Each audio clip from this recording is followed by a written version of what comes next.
स्वागत है आप सभी का आपके अपने चैनल पर। और यह वीडियो जो है आपके मॉडल पेपर का तीसरा वीडियो है। अभी तक आपके 2 वीडियोस जो है मॉडल पेपर के अपलोड किए जा चुके हैं। तो जिन लोगों ने अभी तक पहली और दूसरी वीडियो नहीं देखी है वो लोग मॉडल पेपर का प्लेलिस्ट सर्च कर लेंगे चैनल पे और वहाँ से आप पहली और दूसरी वीडियो देख लीजिएगा।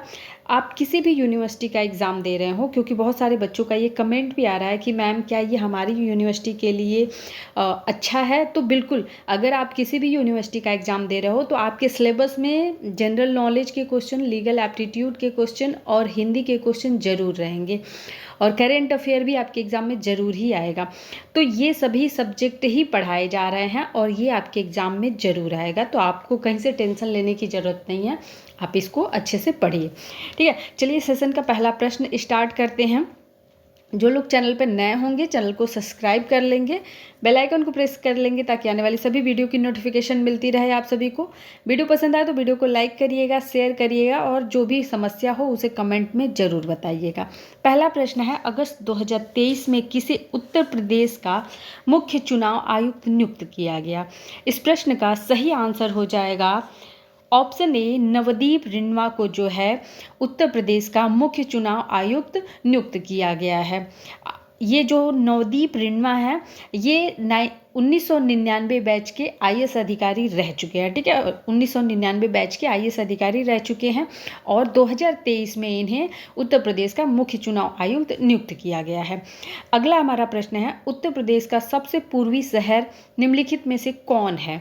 तो उत्तर प्रदेश का जो पूर्वी शहर है वो है बलिया। बलिया जो है ये उत्तर प्रदेश का पूर्वी शहर है। और अगर बात की जाए उत्तर प्रदेश के पूर्वी शहर बलिया की, तो यह इसका पूर्वी भाग जो है वो बिहार राज्य को छूता है। तो ये भी आप ध्यान में रखेंगे। अगला प्रश्न हमारा है, निम्नलिखित में से कौन सुमेलित नहीं है? इस प्रश्न का सही आंसर हो जाएगा ऑप्शन ए, नाथुला दर्रा जो है ये अरुणाचल प्रदेश में नहीं बल्कि सिक्किम में है। कहाँ पे है नाथुला दर्रा? ये सिक्किम में है, अरुणाचल प्रदेश में नहीं है। तो ऑप्शन ए क्या हो जाएगा? सही हो जाएगा। हमको जो सही सुमेल नहीं है उसी को आंसर करना था। इसको आप कर लेंगे क्योंकि अलग अलग दर्रे आपके विकल्प में हो सकते हैं, अलग तरीके से पूछे तो आपको जानकारी होना चाहिए। लिपुलेख दर्रा जो है ये उत्तराखंड में है। ठीक है, ये विकल्प सही दिया हुआ है। रोहतांग जो है ये हिमाचल प्रदेश का दर्रा है और पालघाट दर्रा जो है ये केरल में स्थित है। तो ये सभी आप देख लीजिएगा, नाथुला सिक्किम में है। अगला प्रश्न हमारा है, हिंदू मुस्लिम एकता का प्रतीक सुलह कुल उत्सव कहाँ पे आयोजित किया जाता है?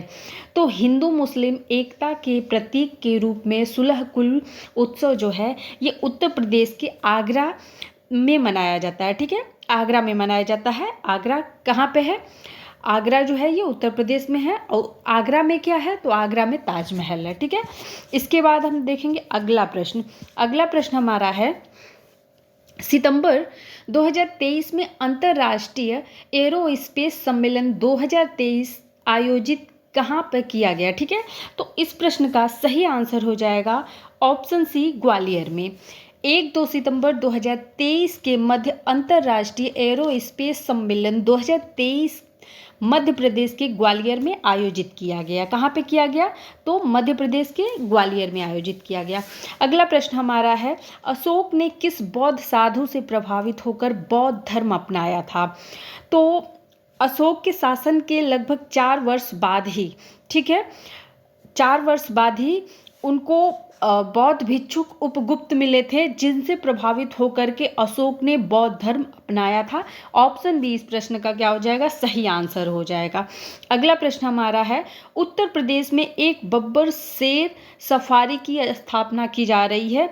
मतलब कहाँ पे इसकी स्थापना की जा रही है, क्वेश्चन आपसे पूछ रहा है।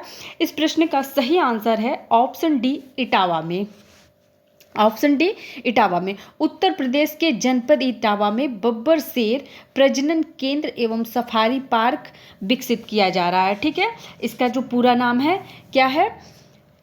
बब्बर शेर प्रजनन केंद्र एवं सफारी पार्क। ठीक, आगे चलेंगे।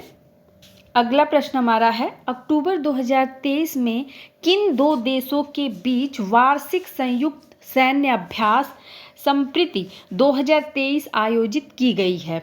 ठीक है, तो यह युद्धाभ्यास कहाँ पे किन दो देशों के बीच में किया गया है? तो ये भारत और बांग्लादेश के बीच में किया गया है। ठीक है, ये भारत और बांग्लादेश के बीच में किया गया है। अक्टूबर 2023 में 14 दिवसीय वार्षिक संयुक्त सैन्य अभ्यास संप्रीति 2023 भारत और बांग्लादेश के बीच में मेघालय के उमरोई में आयोजित किया गया है। इसे भी आप नोट कर लेंगे। ये कहाँ पे आयोजन हुआ है इसका? अगर आपसे पूछे कि संयुक्त सैन्य अभ्यास संप्रीति 2023 का आयोजन कहाँ पे किया गया, तो ये मेघालय में किया गया है। मेघालय में कहाँ पे किया गया है? तो मेघालय के उमरोई नामक स्थान पे किया गया है। अगर आपसे पूछ ले कि ये जो वार्षिक सैन्य अभ्यास संप्रीति है या फिर ये जो सैन्य अभ्यास कराया जाता है भारत और बांग्लादेश के बीच, इसका आयोजन किस वर्ष में किया गया था? तो यह आयोजन जो है 2009 में किया गया था। ठीक है, यह पहली बार जो युद्धाभ्यास कराया गया था वो 2009 में कराया गया था और अभी 2023 में इसका पुनः आयोजन किया गया है। अगला प्रश्न हम देखेंगे, निम्नलिखित में से कौन सी भौतिक राशि अन्य से भिन्न है? निम्नलिखित में से कौन सी राशि जो है अन्य से भिन्न है? तो देखिए, भौतिक राशियाँ जो होती हैं दो प्रकार की होती हैं। अगर आप साइंस बैकग्राउंड से रहे होंगे तो आपको पता होगा, भौतिक राशियाँ जो होती हैं दो प्रकार की होती है, एक सदिश राशियाँ, एक अदिश राशियाँ होती हैं। ठीक है, एक होती हैं सदिश राशियाँ, दूसरी होती हैं अदिश राशियाँ। तो सदिश राशियाँ यहाँ पे देख लेंगे कि सदिश राशियाँ कौन कौन सी हैं और अदिश राशियाँ कौन कौन सी हैं, उसी के हिसाब से हम अपना देख लेंगे। तो कार्य और गति जितनी भी ऊर्जाएं होती हैं, ठीक है, उनका मात्रक लगभग एक होता है। तो यहाँ पे कार्य और ऊर्जा, यहाँ पे गतिज ऊर्जा दिख रहा है, यहाँ पे भी स्थितिज ऊर्जा दिख रहा है। तो यहाँ पे एनर्जी की बात की जा रही है और यहाँ पे कार्य की बात की जा रही है। तो ये तीन तो सेम हो गए। अब बल का जो यूनिट होता है वो अलग होता है। ठीक है, बल का जो मात्रक होता है वो अलग होता है। तो यहाँ पे बल क्या हो जाएगा? सदिश मात्रक हो जाएगा। ठीक है, बल जो हो जाएगा सदिश मात्रक हो जाएगा और कार्य और ऊर्जा जो होते हैं ये अदिश मात्रक होते हैं, अदिश राशियाँ होती हैं। तो ये क्या हो जाएगा? अलग हो जाएगा। तो यहाँ पे सही जो आंसर हो जाएगा वो हो जाएगा ऑप्शन सी। अगला हमारा प्रश्न है, नवंबर 2023 में कौन सी कंपनी नागरिक उड्डयन महानिदेशालय से अस्थायी ड्रोन लाइसेंस पाने वाली पहली ड्रोन कंपनी बन गई है? तो इस क्वेश्चन का आंसर हो जाएगा option B, throttle aerospace system. ठीक है, ऑप्शन बी इस प्रश्न का सही आंसर है। अगला हमारा प्रश्न है, उत्तर प्रदेश का कौन सा जिला अवनलिका अपरदन से सर्वाधिक प्रभावित हुआ है? उत्तर प्रदेश का कौन सा जिला अवनलिका अपरदन से सर्वाधिक प्रभावित हुआ है? ठीक है, तो इस प्रश्न का जो सही आंसर हो जाएगा वो हो जाएगा ऑप्शन डी, इटावा। क्या हो जाएगा? Option D, Etawah. उत्तर प्रदेश का इटावा जिला अवनलिका अपरदन से सबसे ज़्यादा प्रभावित हुआ है। अच्छा, इसके प्रभावित होने का कारण क्या है? यह जो है यमुना एवं चंबल नदियों के बीच में बसा हुआ है। यमुना और चंबल नदी के बीच में बसा हुआ है और ये दोनों नदियाँ मिलकर के क्या करती हैं? खड्डों और बीहड़ों का निर्माण करती हैं और खड्डों और बीहड़ों के निर्माण के वजह से जो होता है वो अवनलिका अपरदन का निर्माण होता है। ठीक है, तो ये दोनों नदियाँ क्या करती हैं? खड्डों और विहड़ों का निर्माण करती हैं और खड्डे और विहड़े जो मिलकर के करते हैं वो अवनलिका अपरदन का निर्माण करते हैं। तो इसलिए यहाँ पे ऑप्शन डी जो हो जाएगा सही आंसर हो जाएगा। अगर आपसे पूछ ले कि इटावा कहाँ पे, मतलब इटावा किन नदियों के बीच में बसा हुआ है, तो ये भी आपको पता होना चाहिए, यमुना और चंबल। उत्तर प्रदेश जो है, उत्तर प्रदेश का लखनऊ किस नदी के किनारे बसा हुआ है? कमेंट में बताएंगे आप लोग। अगला क्वेश्चन है, मैग्नेटाइट है। तो मैग्नेटाइट क्या है? यह एक लोहे का अयस्क होता है। लोहे का क्या होता है? अयस्क होता है। तो इस प्रश्न का जो सही आंसर है वो है ऑप्शन बी, Fe3O4 जो है ये मैग्नेटाइट का सबसे अच्छा, ये जो है लोहे का सबसे अच्छा अयस्क माना जाता है। मैग्नेटाइट क्या है? लोहे का सबसे अच्छा अयस्क माना जाता है। यहाँ पे जो ऑप्शन ए आपको दिख रहा है, ऑप्शन ए Fe2O3, ये भी लोहे का ही अयस्क है, लेकिन इसे हम क्या बोलते हैं? हेमाटाइट बोलते हैं। इसे हम क्या बोलते हैं? हेमाटाइट बोलते हैं, ये भी लोहे का ही अयस्क है। और ये जो हम तीसरा ऑप्शन देख रहे हैं ये भी लोहे का अयस्क है और इसे हम बोलते हैं सिडेराइट, ठीक है, FeCO3।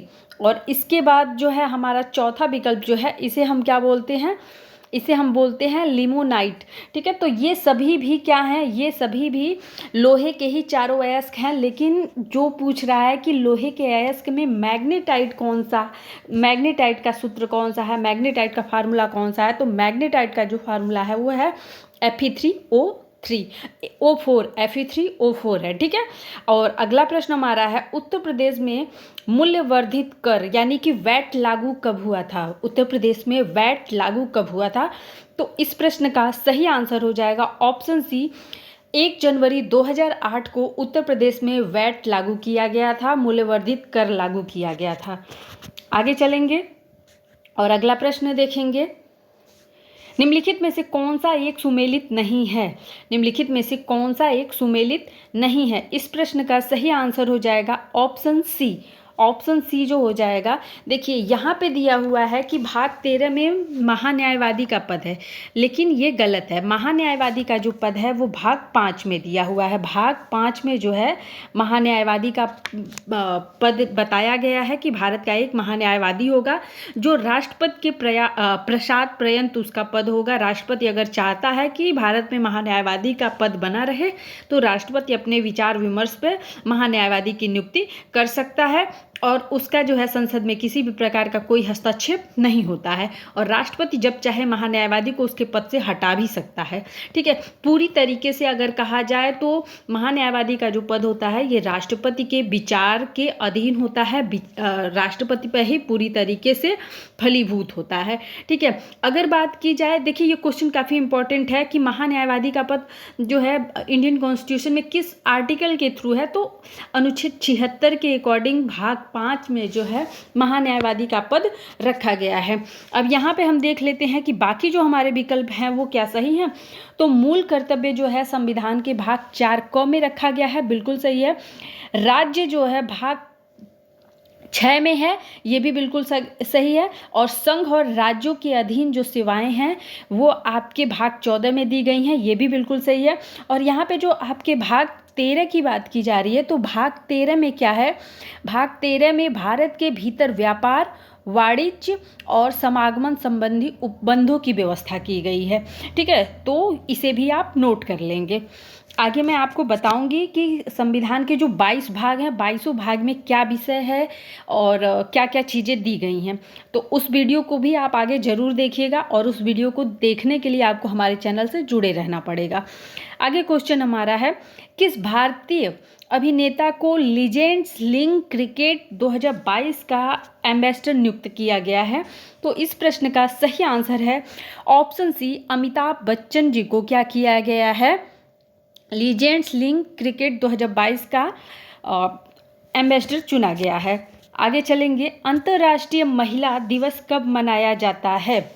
अंतर्राष्ट्रीय महिला दिवस कब मनाया जाता है, तो प्रत्येक वर्ष 8 मार्च को क्या किया जाता है, अंतर्राष्ट्रीय महिला दिवस मनाया जाता है, ठीक है। अच्छा, ये मनाया क्यों जाता है, महिलाओं की सामाजिक, आर्थिक, सांस्कृतिक और राजनैतिक उपलब्धियों को जो है याद करने के लिए, उनकी उपलब्धियों को बताने के लिए कि महिलाएं जो हैं समाज में कहीं भी किसी भी रूप में पिछड़ी हुई नहीं हैं, उनको भी उनका हक जो है मिलना चाहिए। ऐसा नहीं कि उनके साथ किसी भी प्रकार की क्रूरता की जाए। अच्छा, क्वेश्चन आपको ये भी पूछ सकता है कि 2023 का जो थीम था अंतर्राष्ट्रीय महिला दिवस का वो क्या था।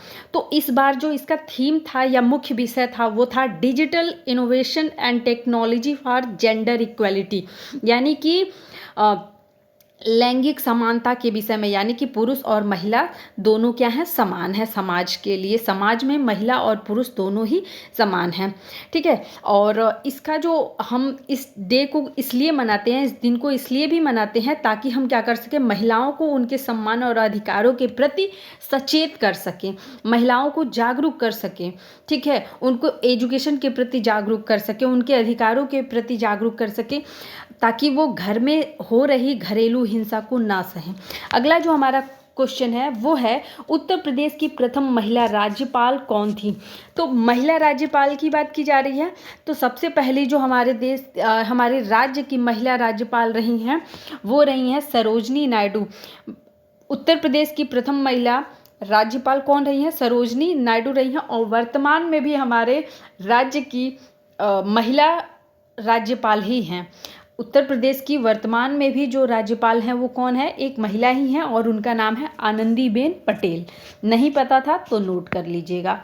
आगे क्वेश्चन देखेंगे, वह तत्व जो रक्त में नहीं पाया जाता है, वह कौन सा तत्व है जो रक्त में नहीं पाया जाता है? तो रक्त में नहीं पाया जाता है, क्रोमियम नहीं पाया जाता है।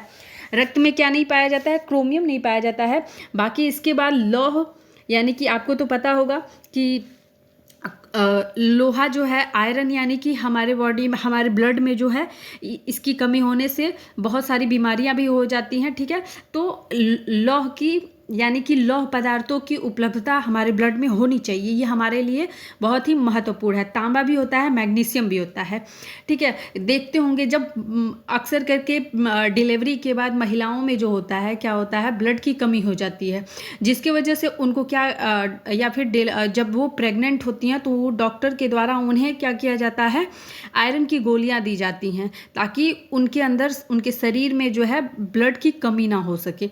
तो और बहुत सारे सलाह भी दिए जाते हैं कि आप लोहे की कढ़ाई में सब्जी वगैरह बना के खाइए। तो ये क्या करता है, ब्लड में जो आयरन की कमी होती है उसको दूर करता है। तो ये सारी चीज़ें भी आप ध्यान में रख करके चीज़ों को याद कर सकते हैं। आगे क्वेश्चन है, निम्नलिखित में से कौन सा फास्फोरस का प्रमुख स्रोत है? तो फास्फोरस का जो सबसे अच्छा स्रोत है वो दूध है। ऑप्शन डी इस प्रश्न का क्या होगा? सही आंसर होगा। ठीक है, फास्फोरस खनिज हमारे शरीर की अस्थियों के निर्माण के लिए सबसे महत्वपूर्ण होता है। यह शरीर में ऊर्जा उत्पादन और नई कोशिकाओं के निर्माण के लिए आवश्यक होता है, तो इसलिए फास्फोरस तो आवश्यक है। और फास्फोरस के लिए सबसे अच्छा जो स्रोत होता है वो क्या होता है? दूध होता है। आगे चलेंगे, क्वेश्चन देखेंगे। अगला है, उत्तर प्रदेश में कितने कृषि जलवायु क्षेत्र पाए जाते हैं? तो उत्तर प्रदेश में कुल 9 जलवायु क्षेत्र पाए जाते हैं। अगर आप नोट करना चाहते हैं तो इन 9 के नाम भी नोट कर लेंगे। तराई, पश्चिम मैदान, मध्य पश्चिम मैदान, दक्षिण पश्चिम अर्धशुष्क मैदान, उसके बाद है आपका मध्य मैदान, बुंदेलखंड, उत्तरी पूर्वी मैदान, पूर्वी मैदान और विंध्य पहाड़ी क्षेत्र। ठीक है, ये 9 जो आपके मैदान हैं, 9 क्षेत्र जो हैं, ये आपके उत्तर प्रदेश के कृषि जलवायु क्षेत्र हैं। इसके साथ हम अपना अगला प्रश्न देखेंगे, कोणार्क का सूर्य मंदिर किसने बनवाया था? कोणार्क का सूर्य मंदिर किसने बनवाया था? तो यह बनवाया था नरसिंह देव वर्मन ने।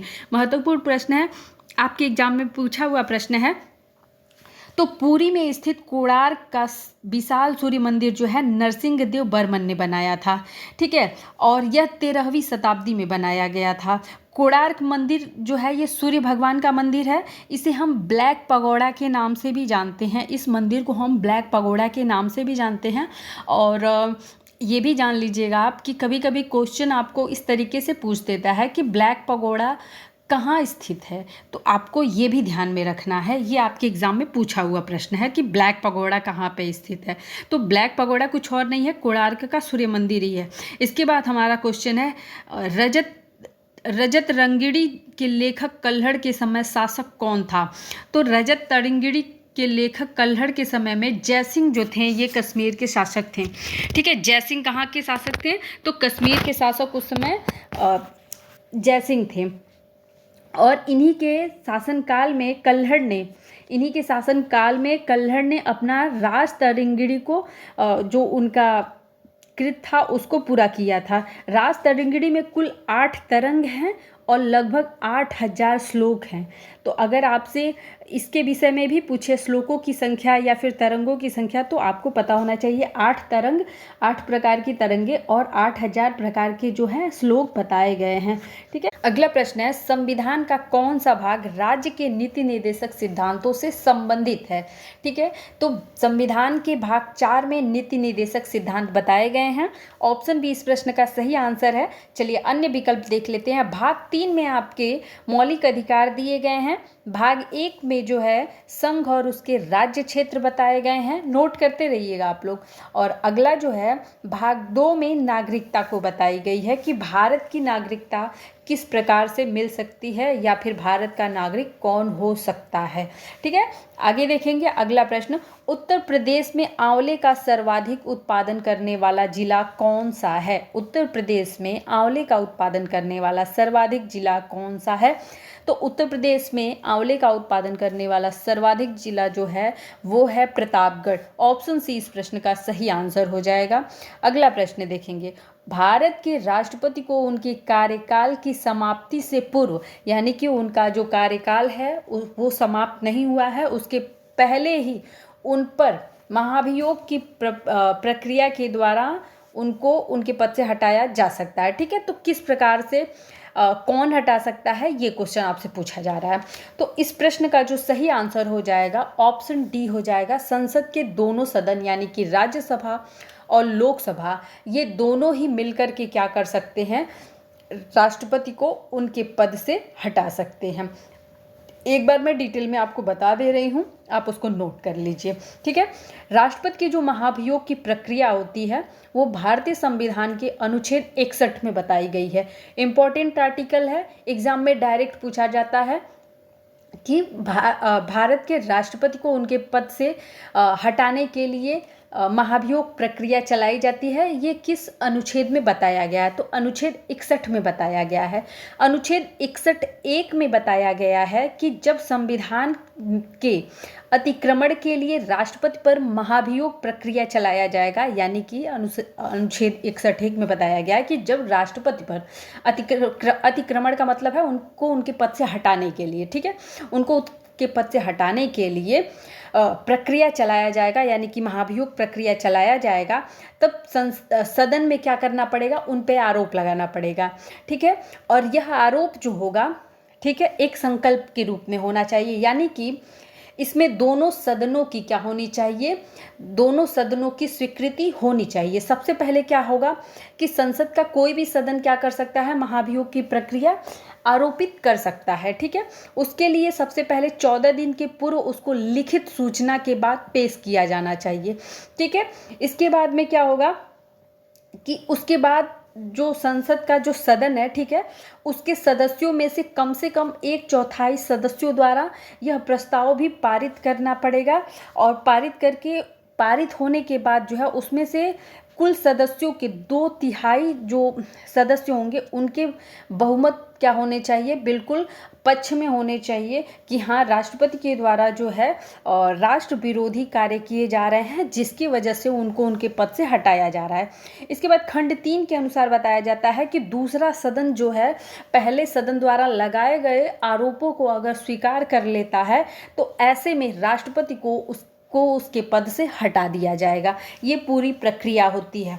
तो कभी कभी आपसे डायरेक्ट इस तरीके से क्वेश्चन पूछता है कि राष्ट्रपति पर लगाए गए महाभियोग प्रक्रिया की जो प्रस्ताव है वो संसद के किस सदन में चलाया जा सकता है। तो संसद के किसी भी सदन में लाया जा सकता है, लेकिन उसका जो रूल है कि दोनों सदनों के द्वारा स्वीकृति होनी चाहिए। ठीक है, और इसके बाद हमारा अगला प्रश्न देखते हैं, उत्तर प्रदेश में उर्दू को द्वितीय राजभाषा का दर्जा कब दिया गया। ठीक है, तो उत्तर प्रदेश में उर्दू को द्वितीय राजभाषा का जो दर्जा है वो 1989 में दिया गया। 1989 में उत्तर प्रदेश को उर्दू का द्वितीय राजभाषा घोषित किया गया था। ठीक है, इसके साथ में हमारा अगला प्रश्न है, निम्नलिखित में से किस नगर में राजकीय ललित कला अकादमी उत्तर प्रदेश में अवस्थित है। उत्तर प्रदेश में कहाँ पर राजकीय ललित कला अकादमी स्थित है, ये प्रश्न आपसे पूछा जा रहा है। तो उत्तर प्रदेश में लखनऊ में राजकीय ललित कला अकादमी उपस्थित है। ठीक है, और इसकी स्थापना जो हुई थी ये 8 फरवरी 1962 को की गई थी। महत्वपूर्ण प्रश्न है, ये प्रश्न आपके एग्जाम में आ सकता है। आगे प्रश्न देखेंगे, भारत की प्रमुख वाणिज्य फसलें हैं। भारत की प्रमुख वाणिज्य फसलें हैं। तो देखिए, क्वेश्चन का आंसर बताने से पहले मैं आपको समझाना चाहूँगी, शायद आप आसानी से समझ पाएँ कि कौन सा इसका आंसर सही हो सकता है। वाणिज्य फसलें जो होती हैं, जिनका हम बहुत बड़े स्तर पे क्या करते हैं, विदेशों में सामान को भेजते हैं, ठीक है, जिनका हम बड़े स्तर पे क्या करते हैं, एक अच्छा जो हमारे देश में क्या अच्छा व्यापार बनाती हैं, उसके लिए हम तैयार करते हैं उन फसलों को, वही हैं वाणिज्यिक फसलें। तो यहाँ पे इस प्रश्न का जो सही आंसर हो जाएगा ऑप्शन बी हो जाएगा। देखिए क्या है कि हमारे देश में कपास, तिलहन, जूट और गन्ना, तो कपास हमारे देश में सबसे सर्वोत्तम किस्म का होता है, ठीक है, कपास से वस्त्र निर्माण होता है। लेकिन सबसे पहले जो हमारे देश का कपास या जूट या फिर गन्ना, तिलहन, ये सारी चीज़ें हैं, सबसे पहले क्या की जाती हैं, विदेशों में भेजी जाती हैं ताकि वहाँ से अर्थ आए, ठीक है, और उस अर्थ से हम अपने देश की अर्थव्यवस्था को सुधार सकें, ठीक है। तो इस प्रकार से ये वाणिज्यिक फसलें हैं। अगर आपसे रोपड़ फसलों के विषय में पूछ ले कभी, तो रोपड़ फसलें क्या होती हैं, चाय, रबड़, तंबाकू, जूट जो होते हैं ये क्या है, चाय, कॉफ़ी, नारियल और रबड़, ये जो होते हैं ये आपके रोपड़ फसलें होती हैं, ठीक। आगे क्वेश्चन है, हैजा के रोगाड़ू की खोज किसने की थी? तो हैजा के रोगाड़ू की खोज की थी रॉबर्ट कोच ने। ऑप्शन बी इस प्रश्न का सही आंसर हो जाएगा। अच्छा, ये जो हैजा बीमारी होती है ये एक संक्रामक बीमारी होती है, ठीक है, ये एक प्रकार की क्या है, संक्रामक रोग है, और ये दूषित पानी पीने से या फिर गंदा भोजन करने से होता है। गलत मतलब जैसे धूल मिट्टी से ढका हुआ, मक्खियों से मक्खियाँ भिनभिना रही हैं, तो ऐसे जो खाने होते हैं या फिर ऐसा कोई गंदा पानी है पोखरे का जहाँ पे भैंसें नहलाई जा रही हैं, या फिर फैक्ट्रियों के पानी आ रहे हैं, तो फैक्ट्रियों के गंदगी आ रही है जिसमें, तो ऐसा पानी पीने से या फिर दूषित भोजन करने से जो है क्या होता है, हैजा बीमारी हो जाती है। आगे क्वेश्चन देखेंगे, सरदार सरोवर बांध निम्नलिखित में से किस नदी पर स्थित है? सरदार सरोवर बांध जो है किस नदी पर स्थित है? तो यह जो है नर्मदा नदी पर स्थित है। इसकी कुल लंबाई की अगर बात की जाए तो 1210 मीटर है, और यह भारत का तीसरा सबसे ऊंचा कंक्रीट का बांध है। तो अगर आपसे पूछ ले कि भारत का तीसरा सबसे ऊंचा कंक्रीट का बांध कौन सा है, तो सरदार सरोवर बांध है। और अगर यहाँ पे एक क्वेश्चन और बन सकता है कि इसका निर्माण मतलब किसके द्वारा कराया गया या कैसे कराया गया, तो प्रधानमंत्री नरेंद्र मोदी के द्वारा 2017 में इस बांध को राष्ट्र को समर्पित किया गया था, ठीक है, कि ये एक राष्ट्रीय धरोहर होगी। इसके साथ हमारा अगला प्रश्न है, जोजिला दर्रा जोड़ता है, जोजिला दर्रा जो है वो किसे जोड़ता है? तो इस प्रश्न का सही आंसर हो जाएगा ऑप्शन ए, श्रीनगर और लेह को जो है जोजिला दर्रा जोड़ता है। आगे प्रश्न देखेंगे, प्रश्न है, बांग्लादेश अपनी सीमा किस भारतीय राज्य से साझा नहीं करता है? तो बांग्लादेश जो है अपनी सीमा झारखंड के साथ में साझा नहीं करता है। झारखंड के साथ में बांग्लादेश अपनी सीमा जो है साझा नहीं करता है। बाकी असम, त्रिपुरा, मेघालय, इन सभी राज्यों के साथ में क्या है, बांग्लादेश अपनी सीमा साझा करता है। इसके साथ में हमारा अगला प्रश्न हमारा है, अवध के स्वायत्त राज्य का संस्थापक कौन था? ठीक है, यानी कि स्वायत्त का मतलब स्वतंत्र संस्थापक, ठीक है। तो अगर हम बात करें कि अवध जिसे अभी हम फैजाबाद, फिर फैजाबाद के बाद अयोध्या के नाम से जानते हैं, तो इसके जो स्वतंत्र संस्थापक थे वो थे शहादत अली खान, ठीक है, शहादत अली खान थे। और एक तरीके से कहा जाए तो जब तक इन लोगों का शासन आया, ठीक है, मुगलों के शासन में जब इन लोगों का शासन आया तब ऐसी कंडीशन हो चुकी थी कि ये लोग ब्रिटिशर्स के एक बहुत बड़े चाटुकार हो चुके थे, ठीक है। तो यहाँ पे ये स्वतंत्र तो थे, लेकिन एक तरीके से कहा जाए तो ये बिल्कुल मतलब इनके हाथ में कुछ भी नहीं था, सब कुछ जो था वो अंग्रेजों के हाथ में था। आगे देखेंगे, लाइफ डिवाइन पुस्तक के लेखक कौन है? मोस्ट इंपॉर्टेंट आज के वीडियो का सबसे महत्वपूर्ण प्रश्न, लाइफ डिवाइन पुस्तक के लेखक कौन है? इस प्रश्न का सही आंसर हो जाएगा ऑप्शन सी, अरविंदो घोष जो है लाइफ डिवाइन पुस्तक के लेखक हैं। अगला है, हड़प नीति किसने दिया था? तो हड़प नीति जो है ये लॉर्ड डलहौजी की नीति थी। हड़प नीति किसकी थी? लॉर्ड डलहौजी की नीति थी।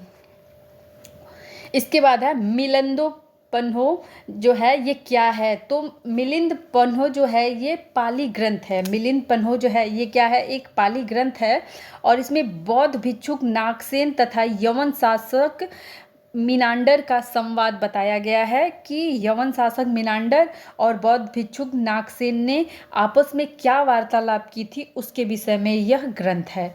और अगला प्रश्न हमारा है, पृथ्वीराज विजय का लेखक कौन है? पृथ्वीराज विजय का लेखक कौन है? इस प्रश्न का सही आंसर हो जाएगा ऑप्शन बी, जयानक जो हैं पृथ्वीराज विजय के लेखक हैं। और चंद्रबरदाई ने पृथ्वीराज रासो की रचना की थी। अगर आपसे इस तरीके देखिए, थोड़ा सा नाम में क्या है, मेल है, तो आप कंफ्यूज हो सकते हैं, ठीक है ना। तो पृथ्वीराज रासो की अगर बात की जाए तो चंद्रबरदाई उसके लेखक हो जाएंगे। और यहाँ पे पूछ रहा है पृथ्वीराज विजय के लेखक कौन है, तो जयानक है, ठीक है। इसी के साथ हम आज के सेशन का हिंदी का क्वेश्चन देखेंगे और लास्ट में हम लीगल एप्टीट्यूड के भी क्वेश्चंस देखेंगे। यहाँ पे क्वेश्चन है, विभूति का पर्यायवाची क्या है? ठीक है, विभूति का पर्यायवाची क्या है? तो विभूति का पर्यायवाची होता है संपदा। विभूति मतलब क्या होता है? संपदा होती है। अगर इसके अन्य पर्यायवाची के विषय में हम बात करें तो इसके अन्य पर्यायवाची हो जाएंगे संपदा, ऐश्वर्य, विभव, धन, ठीक है। ये अन्य पर्यायवाची भी इसी के हैं। आगे देखेंगे, सूर्य जिस पर्वत के पीछे निकलता है, वाक्यांश के लिए एक शब्द, ठीक है। सूर्य जिस पर्वत के पीछे निकलता है उसे क्या कहते हैं? ठीक है, तो उसे बोलते हैं उदयाचल। उसे क्या बोलते हैं? उदयाचल बोलते हैं। आगे क्वेश्चन है, दिए गए शब्द का समानार्थी बताइए। सरस्वती का समानार्थी बताना है तो सरस्वती, हम सरस्वती माता का और कौन सा नाम है? शारदा, ठीक है। जैसे बोलते हैं ना सरस्वती माता, शारदा माता, तो ये माता सरस्वती का क्या है? समानार्थी शब्द है। माता सरस्वती का अन्य समानार्थी शब्द क्या है? उनको हम भारती के नाम से जानते हैं, ठीक है। वागेश्वरी के नाम से जानते हैं। ज्ञानदा, चूँकि हम उनको ज्ञान की देवी बोलते हैं इसलिए उन्हें हम ज्ञानदा बोलते हैं। चूँकि वो उनका जो वाहन है वो हंस है इसलिए हम उनको हंस वाहिनी बोलते हैं। चूँकि वो सफ़ेद वस्त्र धारण करती हैं इसलिए उन्हें हम क्या बोलते हैं? महाश्वेता बोलते हैं। और वीणा उनके हाथ में रहती है इसलिए हम उन्हें वीणा पाड़ी बोलते हैं, ठीक है। हाथों में जिसके वीणा हो उसे हम वीणा पाड़ी बोलते हैं, ठीक है। तो ये सब भी नोट कर लीजिएगा। आगे हमारा क्वेश्चन है, निम्नलिखित में से शुद्ध वर्तनी वाला शब्द कौन सा है? शुद्ध वर्तनी वाला शब्द बताना है। यहाँ पे कौन सा है? तो शुद्ध वर्तनी वाला जो हमारा शब्द हो जाएगा वो ऑप्शन ए हो जाएगा, पुण्य हो जाएगा, ठीक है। आगे हमारा दूसरा प्रश्न है कि ऐसी कौन सी दो मात्राएं हैं जिनका प्रयोग तो किया जाता है किंतु उनका समावेशन स्वर में नहीं किया जाता है? देखिए, अंग और अह जो होते हैं, अंग और अह जो होते हैं ये अयोग वाह होते हैं। कभी कभी एग्जाम में आपसे ये आपके एग्जाम में पूछा हुआ भी है, कभी अंग पूछ देगा, कभी अह पूछ देगा, ठीक है, कि अंग क्या है? तो ये अयोग वाह हैं। इनकी गिनती ना तो स्वर में होती है ना ही व्यंजन में होती है, ठीक है। लेकिन ये काम क्या करते हैं? स्वरों की तरह करते हैं। ये जो अंग और अह हैं ये काम करते हैं स्वरों की तरह, लेकिन इनकी गिनती जो है ना तो स्वर में होती है और न ही व्यंजन में होती है। इन्हें अलग नाम दिया गया है जिसे बोलते हैं अयोग वाह, ठीक है। अगला क्वेश्चन, उल्लंघन का सही संधि विच्छेद होगा। तो उल्लंघन का जो सही संधि विच्छेद होगा वो होगा उत प्लस लंघन, उत प्लस लंघन। और यहाँ पे जिस संधि का प्रयोग किया गया है उसे बोलेंगे व्यंजन संधि। इसमें क्या है? व्यंजन संधि का प्रयोग किया गया है। उपसर्ग का प्रयोग होता है, तो उपसर्ग का प्रयोग होता है शब्द के पहले यानी कि कोई शब्द है उसके पहले कोई और शब्द लगा दिया जाएगा, ठीक है, और उसका नया अर्थ बना दिया जाता है। आदि मतलब शुरुआत होता है, अंत मतलब क्या होता है? बाद में, मध्य मतलब बीच में होता है। तो ऑप्शन ए तो इस प्रश्न का सही आंसर हो जाएगा।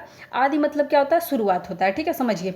अब उपसर्ग मतलब क्या होता है? देखिए, उपसर्ग में जो है उप मतलब क्या होता है? समीप, ठीक है, और सर्ग का मतलब होता है सृष्टि करना यानी कि रचना करना, समीप रह करके शब्दों की रचना करना, ठीक है। जैसे मान लीजिए हार होता है, हार, ठीक है। अब इसी के साथ हमने क्या कर दिया, प्र जोड़ दिया, ठीक है। तो अब हमने यहाँ पे प्र क्या किया, हार के पहले जोड़ा, हार के पहले प्र जोड़ दिया। अब ये क्या हो गया, प्रहार, नया शब्द बना, नया अर्थ इसका निकला। तो इसी प्रकार से यहाँ पे प्र क्या है, प्र जो है हार का उपसर्ग है, ठीक है। तो यही तरीका होता है उपसर्ग पहचानने का। आगे देखेंगे अगला प्रश्न, राजपुत्र में कौन सा समास है। राजपुत्र में कौन सा समास है, तो राजपुत्र में जो है, चूंकि यहाँ पे क्या हो रहा है, राजा का पुत्र, राजा का पुत्र, तो यहाँ पे हो जाएगा तत्पुरुष समास, ठीक है। आगे देखेंगे अन्वेषण का शुद्ध संधि विच्छेद क्या होगा।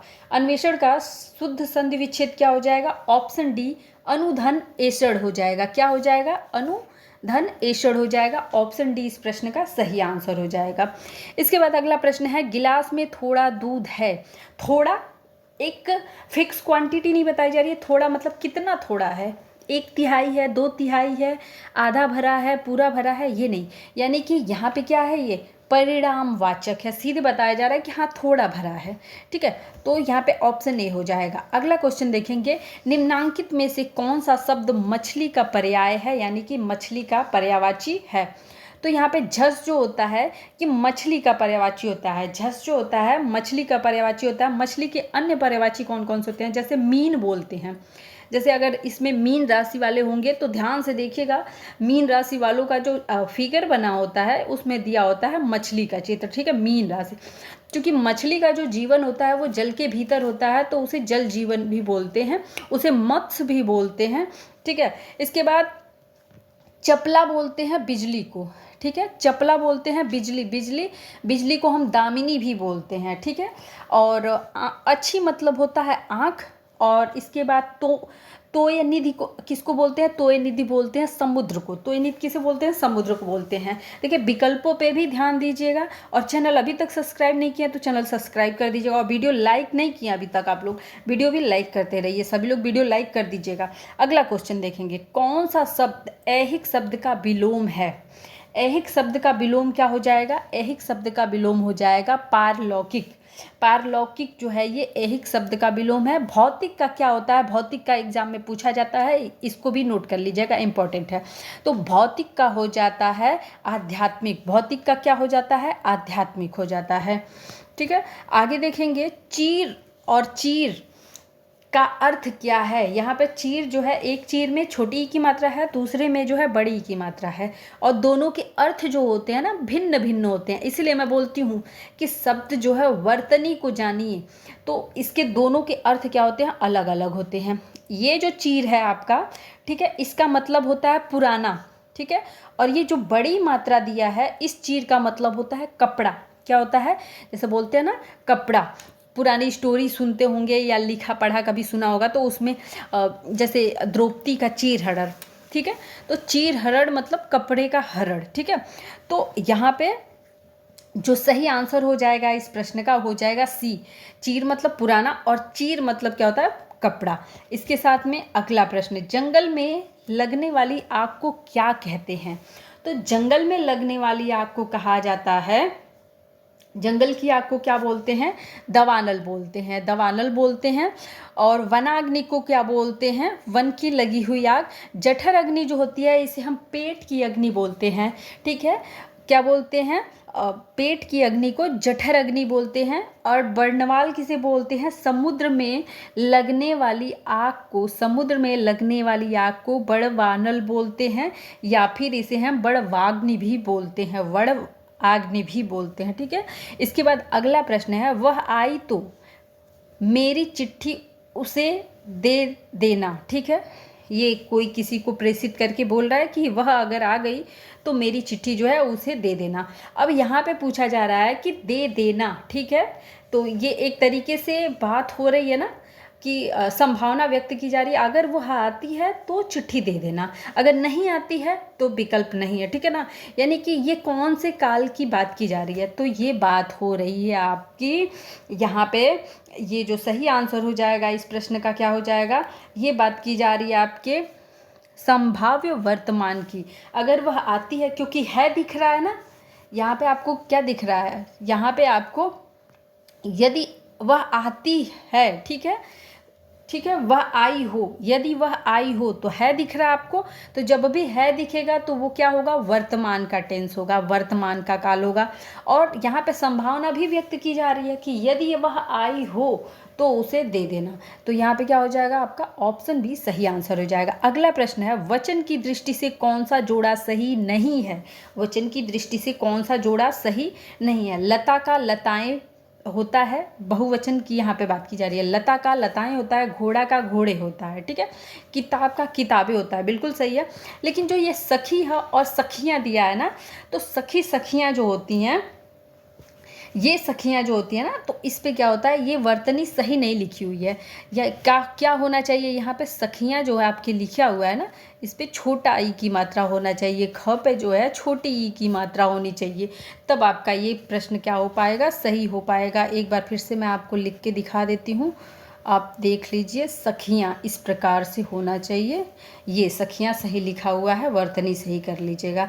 आगे प्रश्न है, ठीक समय पर आना में कौन सा कारक है। ठीक समय में आना में कौन सा कारक है, तो इसमें जो है अधिकरण कारक है में, ठीक है। ठीक समय पर आना, ठीक है, ठीक समय पर आना तो क्या है, तो यहाँ पे अधिकरण है। आगे हमारा जो क्वेश्चन है, एक गाय दो घोड़े एक बकरी मैदान में चर रहे हैं, वाक्य शुद्ध करिए। अब बताना है कि ये वाक्य दिया हुआ है लेकिन ये वाक्य में त्रुटि है, तो अब इसके अकॉर्डिंग कौन सा वाक्य सबसे सही है ये बताना है, ठीक है। तो यहाँ पे सबसे सही जो वाक्य हो जाएगा एक गाय दो घोड़े एक बकरी मैदान में चर रही हैं, ठीक है ना। क्या कर रही हैं, मैदान में चर रही हैं। ऑप्शन सी इस प्रश्न का सही आंसर होगा। आगे बढ़ेंगे, अगला क्वेश्चन जो है, छत्तीसगढ़ी किस भाषा की बोली है। तो छत्तीसगढ़ी जो भाषा बोली जाती है वो किस भाषा की बोली है, तो छत्तीसगढ़ी जो है ये पूर्वी हिंदी की बोली है। किसकी है, पूर्वी हिंदी की बोली है। आगे क्वेश्चन देखेंगे, स्त्रीलिंग शब्द की पहचान करना है, ठीक है। स्त्रीलिंग शब्द की पहचान करना है, काशिदा कार, तो यहाँ से पता चल रहा है ना कि हाँ ये पुरुष लिंग है। पजामे का नाड़ा बांध लो, ठीक है, तो बांध ली नहीं, बांध लो, ठीक है, तो ये क्या हो गया, पुरुष हो गया, ठीक है। और कच्छे से भी भाव किस प्रकार का आ रहा है कि ये पुल्लिंग है। जुराब पहन ली, ठीक है, तो यहाँ पे क्या है, ये आपका स्त्रीलिंग हो जाएगा। ऑप्शन बी इस प्रश्न का सही आंसर हो जाएगा। अगला प्रश्न, निम्नलिखित में से गेहूं का तत्सम शब्द क्या होगा। तो गेहूं का जो तत्सम शब्द होता है वो गोधूम होता है। ऑप्शन बी सही हो जाएगा। किस रस को रसराज कहा जाता है। किस रस को रसराज कहा जाता है, तो श्रृंगार रस जो होता है इसे हम क्या बोलते हैं, सभी रसों का राजा बोलते हैं, आदि रस बोलते हैं, या फिर रसराज भी बोलते हैं, ठीक है।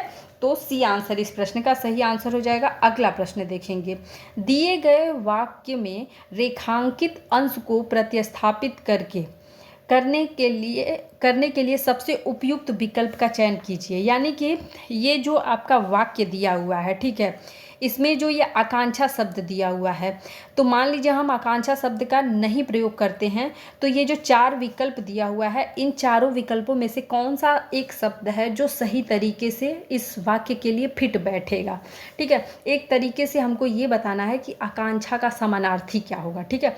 तो आकांक्षा मतलब क्या होता है, कामना। आकांक्षा का मतलब क्या होता है, कामना, ठीक है। मन की भावना जो होती है उसे ही आकांक्षा बोलते हैं, उसे ही कामना बोलते हैं। तो यहाँ पे सी आंसर जो हो जाएगा इस प्रश्न के लिए सबसे सही आंसर हो जाएगा। आगे प्रश्न देखेंगे, शुद्ध वर्तनी बतानी है। शुद्ध वर्तनी जो है इसमें सोड़ित की है। क्या है, सोड़ित जो होता है, सोड़ित का मतलब क्या होता है, रक्त होता है, ठीक है। सोड़ित मतलब क्या होता है, रक्त होता है। देखिए ये मत्स्य भी गलत लिखा है, सोनित भी गलत लिखा है, लाल सा भी गलत लिखा है, ठीक है। तो यहाँ पे क्या है, बाकी सभी ऑप्शन गलत हैं। ऑप्शन बी जो है इस प्रश्न का सही आंसर है। और आगे चलेंगे, गीदड़ भभकी मुहावरे का क्या अर्थ होता है। तो गीदड़ भभकी मुहावरे का जो अर्थ होता है वो होता है झूठी धमकी देना, झूठी धमकी देना। आगे है, सम्मुख का विलोम क्या होता है। तो सम्मुख का विलोम होता है विमुख। सम्मुख का विलोम क्या होता है, विमुख होता है। ऑप्शन डी इस प्रश्न का सही आंसर हो जाएगा।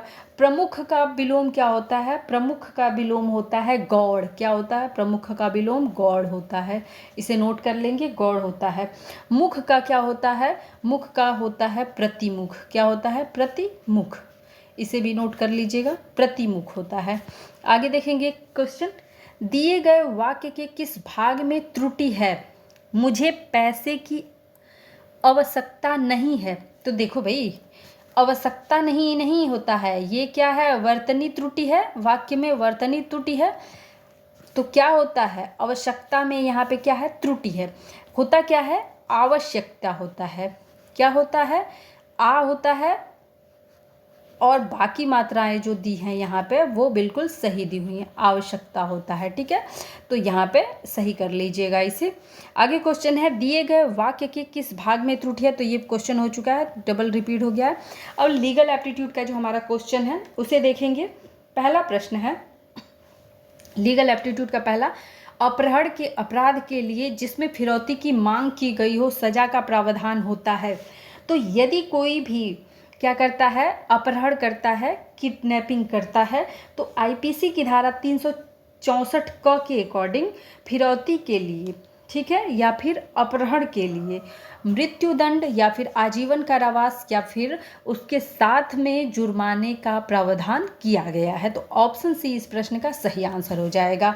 नोट कर लीजिएगा, और महत्वपूर्ण प्रश्न है, एग्जाम में आ भी सकता है। अगला प्रश्न है, सुरेश महेश की हत्या करने के इरादे से महेश की झोपड़ी तक गया।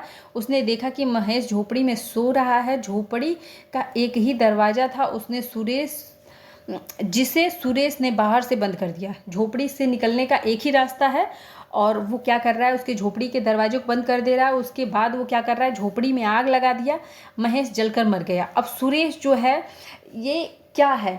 ठीक है, तो सुरेश क्या है? यहाँ पे अपराधी है। ठीक है, क्या है? अपराधी है। इसने क्राइम किया है, जानबूझ करके महेश को मारने की इसने पूरी तरीके से षड्यंत्र रची है और उसे मारा है। तो आग लगाने और हत्या के आरोप का ये क्या है?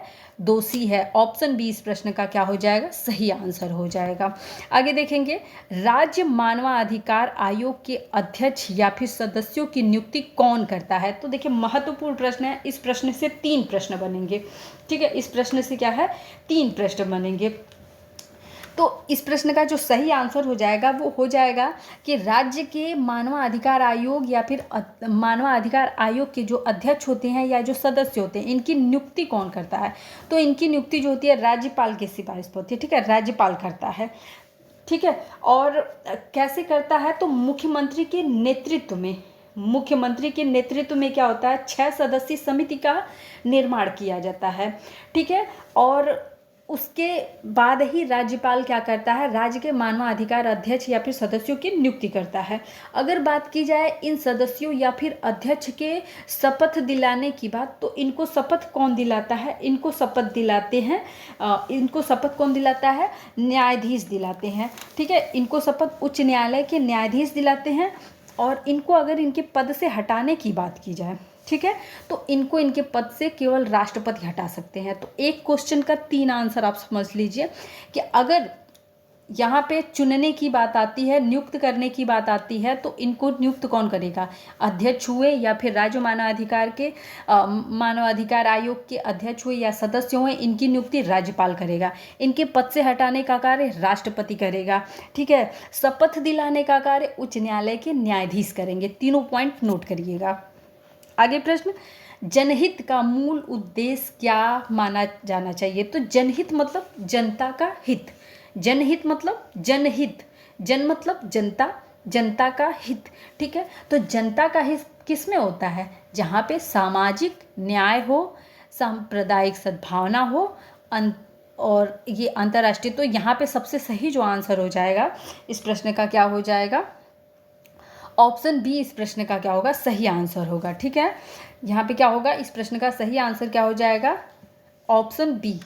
चलिए आगे प्रश्न देखेंगे, जनहित याचिका निम्न में से किसके द्वारा प्रस्तुत की जाती है? तो जनहित याचिका मतलब जिसमें जनता का हित है, तो तो जनता का हित मतलब जनता पूरी स्वतंत्र है भाई, जो भी व्यक्ति चाहे वो क्या कर सकता है, जनहित याचिका दायर कर सकता है। किसी भी व्यक्ति द्वारा जनहित याचिका दायर की जा सकती है। तो इस प्रश्न का सी आंसर जो हो जाएगा सही हो जाएगा। जनहित याचिका दायर करने के लिए संविधान के अनुच्छेद 32 के अकॉर्डिंग उच्चतम न्यायालय में कोई भी जनहित याचिका दायर कर सकता है और अनुच्छेद 226 के अकॉर्डिंग उच्च न्यायालय में कोई भी व्यक्ति याचिका दायर कर सकता है। तो यहीं पे आज का ये वीडियो हम समाप्त करते हैं। वीडियो काफ़ी लंबा भी था और इंटरेस्टिंग भी रहा, तो वीडियो को आप सभी लाइक ज़रूर करिएगा, शेयर करिएगा, वीडियो पूरा देखिएगा, कॉपी पेन लेके अपना नोट्स बनाते रहिए। कोई भी डाउट है तो कमेंट में बताइएगा, आपके सभी प्रश्नों का जवाब आपको दिया जाएगा। वीडियो देखने के लिए धन्यवाद।